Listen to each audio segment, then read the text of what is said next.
بسم اللہ الرحمن الرحیم۔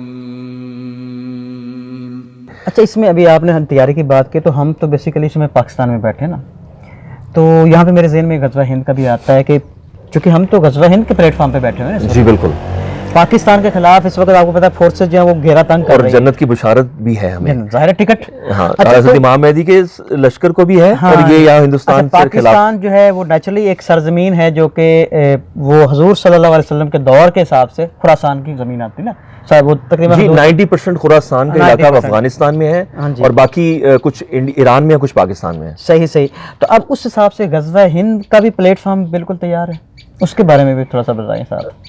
غزوہ ہند لیاقت بھائی، غزوہ ہند سٹارٹ ہو چکا پاکستان ہے، اور افغانستان کے حساب سے جس طریقے سے اب نئی ترتیب دی جا رہی ہے، لیکن جب انہوں نے کشمیر کو کرفیو لگایا نا، جی یہ آج سے 1.5 سال پہلے، وہ غزوہ ہند کا آغاز ہو چکا ہوا ہے۔ اور اس سے پہلے یہ انہوں نے جو فیبرری 27 میں جو کیا، جو ان کے پلینز آئے اور اس کے بعد ہم نے ان کو گرایا، ان کا پائلٹ پکڑا، یہ کام وہ سٹارٹ کر چکے ہوئے ہیں۔ اور ابھی انڈیا میں جو حالت چل رہی ہے اس وقت، جو حالات چل رہے ہیں خانہ جنگی کے، دیکھیں میں ایک چیز آپ سے عرض کروں، یہ ہم اس وقت اتنے نازک حالات سے گزر رہے ہیں، لوگوں کو شاید اس کا آئیڈیا نہیں ہے۔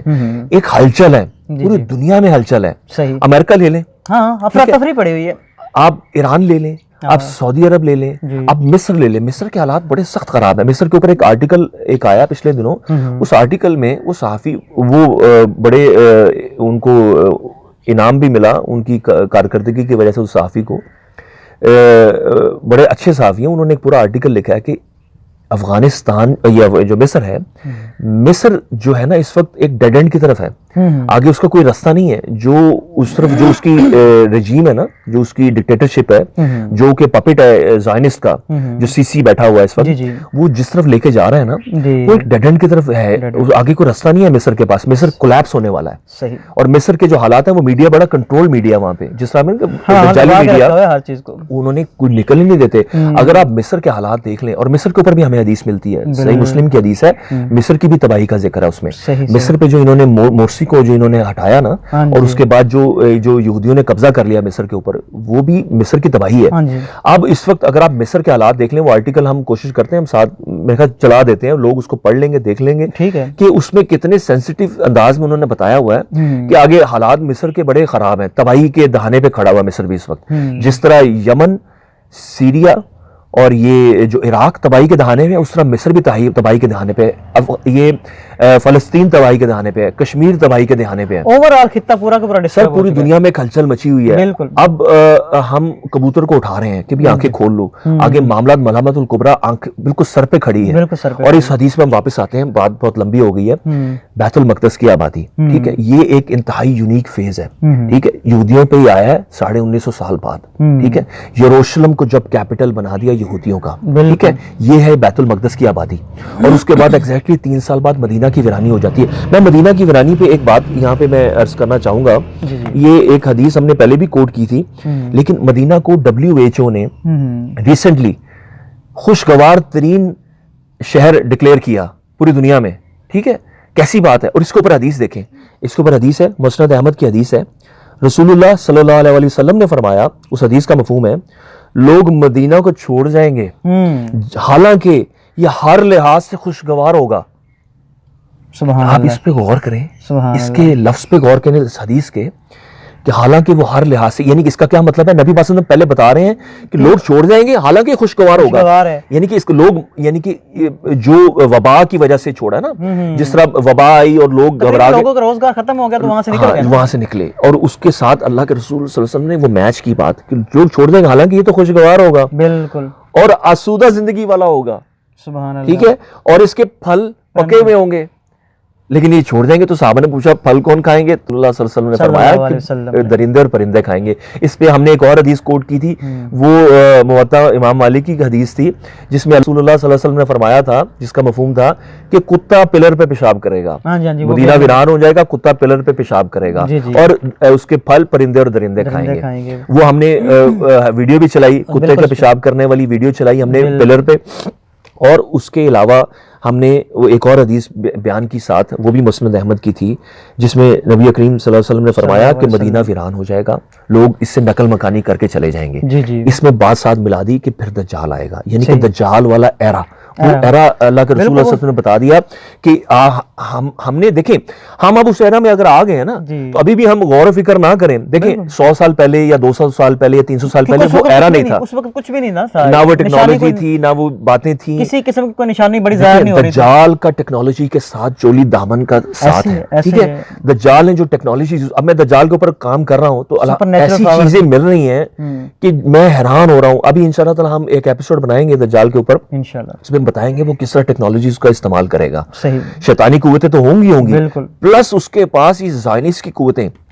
آپ کو پتا ہے کہ یہ جو لیبورٹریز میں جو کام ہو رہا ہے، ایسی ایسی خفیہ جگہوں پہ کام ہو رہا ہے۔ اچھا یہ جو ہارپ ٹیکنالوجی ہے، ہارپ لیبورٹری ہے جو الاسکا میں ہے، اچھا الاسکا بڑی ایک سمجھنے والی جگہ ہے، وہاں 6 مہینے دن ہوتا ہے، 6 مہینے رات ہوتی ہے، سورج کی موومنٹ کا بھی بڑا، اور انہوں نے اسپیشلی وہاں پر یہ لیبورٹری بنائی ہوئی ہے، وہیں پر وہ کام کر رہے ہیں اور سورج پر بھی کام کر رہے ہیں۔ اور اس آپ کو پتا دجال جب آئے گا اس کا پہلا دن 1 سال کا ہوگا، اور سورج نے نکلنا بھی ویسے۔ اب یہ سارے معاملات جو ہیں انشاءاللہ تعالیٰ میں اس پہ کام کر رہا ہوں، ابھی I'm just in the middle of it، تو میں اس لیے ابھی کچھ قبل از وقت بات نہیں کرنا چاہتا، لیکن میں کہہ رہا ہوں کہ دجال کا اور ٹیکنالوجی کا چولی دامن کا ساتھ ہے، ہم انشاءاللہ تعالیٰ اس پہ آئیں گے۔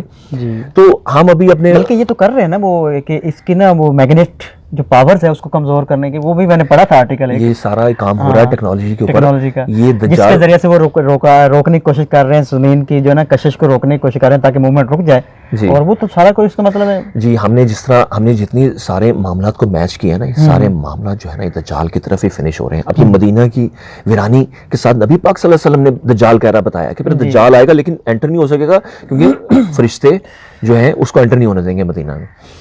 تو اب ہم بات ایکچولی بڑھتے ہیں اسی حدیث کی طرف کہ مدینہ کی ویرانی، اب وہ بھی ہوگی، بیت المقدس کی آبادی بھی ہوگی 2017 میں، مدینہ کی ویرانی بھی ہوگی، 3 سال کا گیپ ہے۔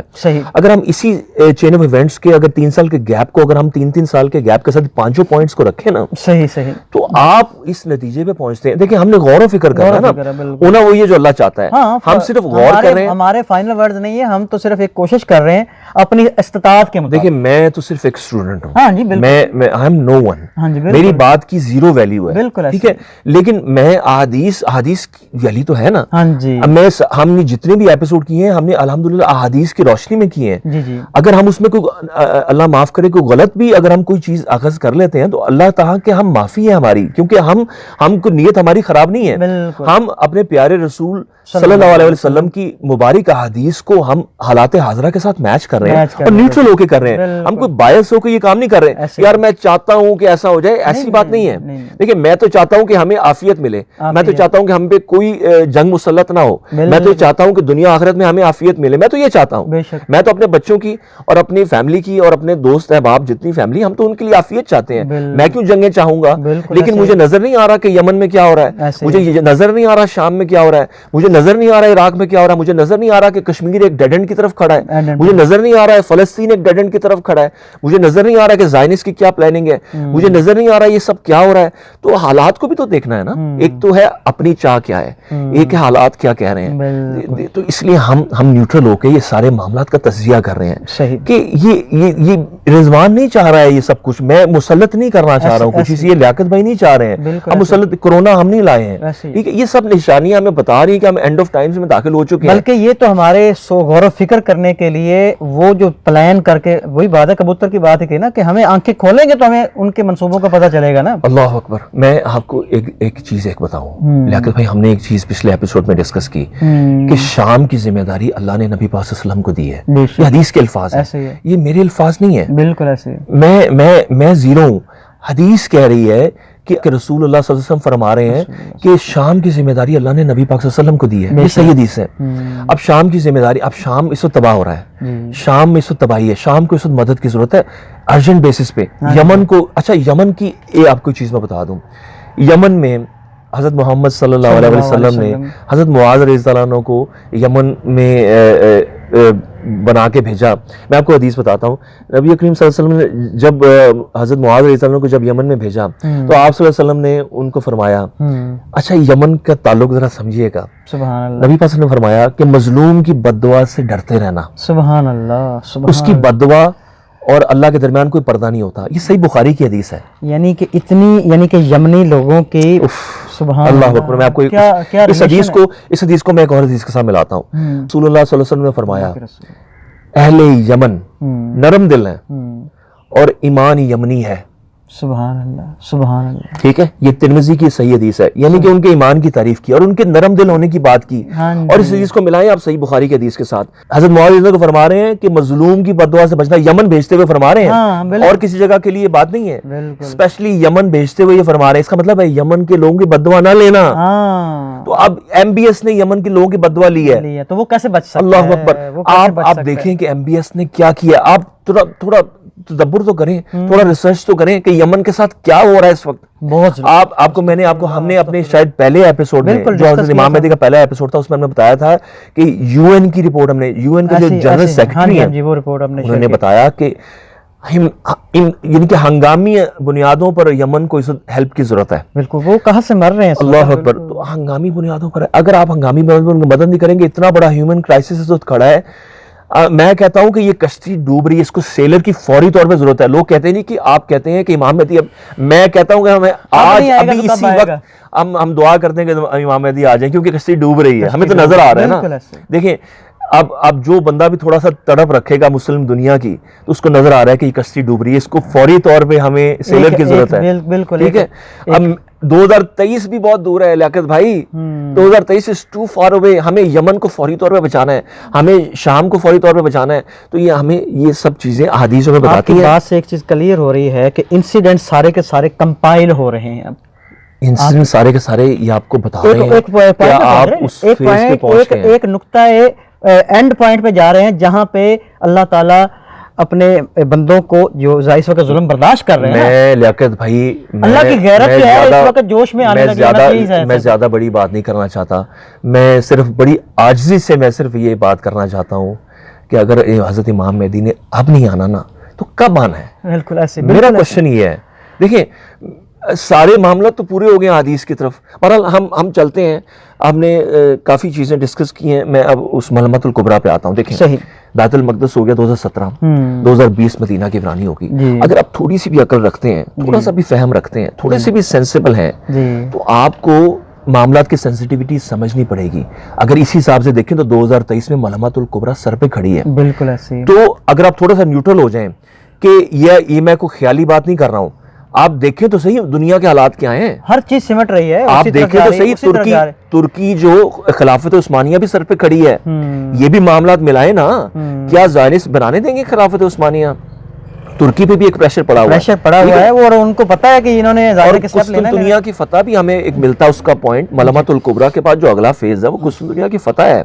تو ہم نے حالانکہ اس کو پورا ڈیکوڈ کیا قسطنطنیہ کی فتح کو. قسطنطنیہ کی جو فتح ہے جو حضرت خلافت مہدی کے انڈر ہونی ہے وہ نعرہ تکبیرت سے ہونی ہے, تکبیرات سے ہونی ہے. لیکن اس سے پہلے والا معاملہ, اس سے پہلے قسطنطنیہ پہ کیا کیا فیزز آنے ہیں یہ معاملہ کلیئر کریں گے. کتنی بڑی چیزیں آ رہی ہیں.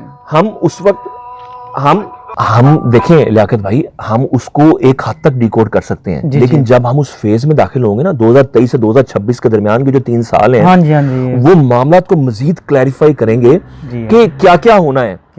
اور میں آپ کو ایک چیز بتاؤں, یہ ملمت الکبریٰ بیسیکلی اسی کے دوران ہی یہ غزوہ ہند کے جو ایکسٹریم فیز آنا ہے یہ 2023 سے 2026 کے درمیان ہی اس کا جو ہے ڈیسائسو مومنٹس آنے ہیں غزوہ ہند کے. غزوہ ہند سٹارٹ ہو چکا ہے. صحیح. یہ جب انہوں نے لاک ڈاؤن کیا کشمیر کا وہاں سے سٹارٹ ہوا, اور جو فیبرری 27 سے ہوا وہاں سے بھی اس کا ایک فیز تھا. اب آگے پیک لیول پہ اور یہ سکھوں والا جو معاملہ ہو رہا ہے, اور اس معاملے سے بچنے کے لیے انہوں نے کچھ نہ کچھ پاکستان کے خلاف کچھ نہ کچھ سٹارٹ کرنا ہے. اسی کے لیے تمہید باندھ رہے ہیں. دیکھیں وہاں کے اندر کے حالات کو ایک جو ہے ڈائیورٹ کرنے کے لیے لوگوں کی ذہنیت, میڈیا کا کنٹرول ہے نا, میڈیا کے ذریعے ہائپ کریٹ کریں گے کسی اور طرف, ٹھیک ہے, تاکہ یہ معاملہ دب جائے. بہرحال کچھ نہ کچھ وہ آگے کرنے لگے ہیں. 2021 ایک بہت بڑا سال ہے. یہ بہت سی چیزوں کو by the end of 2021 بہت سے لوگ مان جائیں گے کہ یار واقعی اس وقت معاملہ جو ہے نا اور طرف جا رہے ہیں. تو اس سے پہلے جب حالات آپ کو بتا دیں, اس سے پہلے ہماری کی کوشش ہے یہ کر لیں, ہم کچھ نہ کچھ فائدہ اٹھا لیں, ہم اس صدقہ جاریہ میں کچھ نہ کچھ حصہ ڈال لیں. آخرت میں بھی تو کچھ ہم نے اللہ کے آگے رکھنا ہے, اس ترازو میں نیکیوں والے, ہمارے پاس تو کچھ نہیں ہے. ہم ایک اس کوشش میں, ہم اس صدقہ جاریہ میں کوئی حصہ ڈالنے کی کوشش کر رہے ہیں, کسی نہ کسی انداز میں ہم اپنا حصہ ڈال دیں اس کار خیر میں, اس اویئرنیس کی, اس ایفرٹ میں, کیونکہ یہ ہمارے پیارے نبی صلی اللہ علیہ وسلم نے ہمیں احادیث دی ہیں, غور و فکر کرنے کے لیے دی ہیں. اس کو سمجھیں اور اس کو آگے اس کو پہنچائیں, کیونکہ نبی پاک کا یہ حکم ہے کہ میری بات دوسروں تک پہنچاؤ. جی جی. تو ہم اگر اس فیلڈ میں اللہ تعالیٰ ہمیں لے آیا ہے, ہم اس قابل نہیں ہیں, اللہ تعالیٰ ہمیں لے آیا, اللہ کا احسان ہے, تو ہم اس احسان کا کچھ نہ کچھ تو قرض ادا کرنے کی کوشش کریں. تو اچھا, اب جو بات ابھی آپ کر رہے ہیں کرنا ہے, اور یہ جو کیا کرنا ہے تیاری, یہ لوگ بس ہم سے سوال کرتے ہیں. یہ ہم ایک چھوٹا سا بریک لیتے ہیں, اس کے بعد آگے بھی والے فیز میں ہم آپ سے بہت ساری چیزیں ڈسکس کریں گے, اور یہ بھی پوچھیں گے رضوان بھائی سے کہ ابھی جو بات کر رہے ہیں کہ ہم کیا کریں تیاری. بہت سارے سوال پوچھتے ہیں دوست, تو ہمیں تیاری کے لیے کیا کچھ کرنا چاہیے. ایک عام آدمی جو ہے نا وہ بہت مجھ سے سوالات پوچھتے ہیں, وہ بھی ڈسکس کرتے ہیں انشاءاللہ تعالیٰ, اور اس کے ساتھ کچھ اور کویسچن جو ہیں وہ بھی میرے ذہن میں ہیں, وہ بھی انشاءاللہ ڈسکس کرتے ہیں چھوٹے سے بریک کے بعد.